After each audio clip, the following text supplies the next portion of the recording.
Chez les Corinthiens, nous voyons l'étrange phénomène d'une Église comblée de toutes les richesses qui concernent la parole et la connaissance, ne manquant d'aucun don, excellant en toutes choses, en foi, en parole, en connaissance, en zèle à tout égard. 1 Corinthiens 1, 5, 6, 2 Corinthiens 8, 7. Et pourtant, les Corinthiens manquaient d'amour.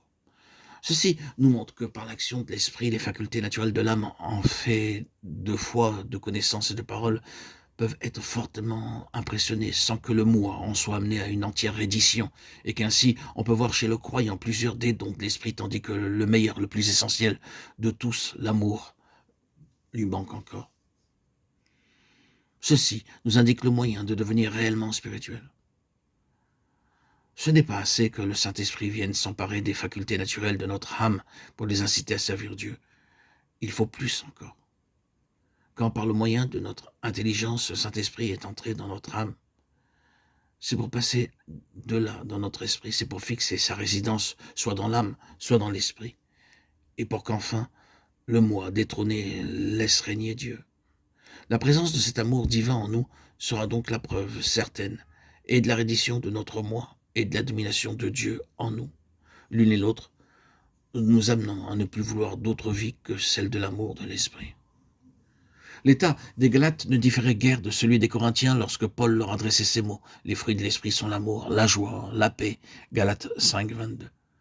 Leur erreur n'était pas celle des Corinthiens qui se glorifiaient de dons et de connaissances, mais ils mettaient leur confiance dans des observances et retournaient sous l'esclavage des rudiments du monde.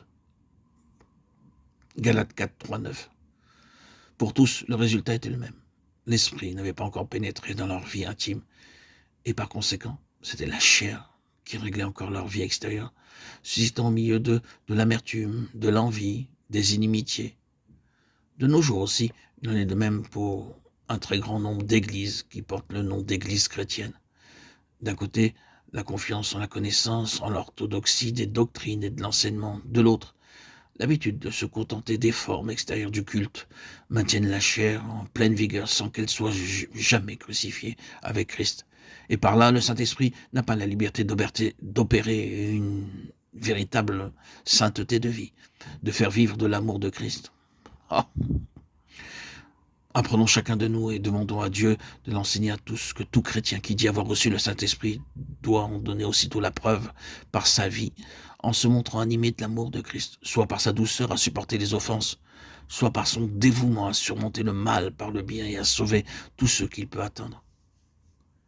Il faut que chaque membre de Christ continue et reproduise ici-bas la vie même de Christ.